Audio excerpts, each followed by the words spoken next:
Hello viewers, আসসালামু আলাইকুম। সবাই কেমন আছেন? আশা করি সবাই ভালো আছেন। আপনাদের দোয়াতে আমিও ভালো আছি। তো আজকে চলে আসলাম নতুন একটা ব্লগ ভিডিও নিয়ে। তো আজকে আমরা চলে এসেছি ঈশ্বরগঞ্জ রেল স্টেশনে, যেখানে সময় তেমনি নেই, তবে রেল চলাচল নিস্তব্ধ।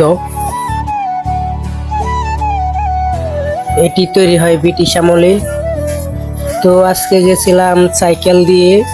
তো আমাদের বাড়ি থেকে রেল স্টেশন খুব কাছে, তাই সাইকেল দিয়ে চলে গেছিলাম। তো আমি আর আমার ছোট ভাই মিলে গেছিলাম, দুজনে মিলে। ওই ওই আমার ক্যামেরাম্যান হিসেবে গেছিল। তো সবাই দোয়া করবেন যেন সামনে আরো ভালো ভালো ব্লগ ভিডিও দিতে পারি।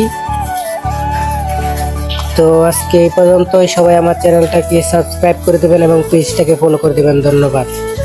সবাই তসলিম ভাইব জুনের সাথে থাকুন। সবাই আমার ফেসবুক পেজটা দি তসলিম ওয়ে পেজটাকে ফলো করবেন। ধন্যবাদ।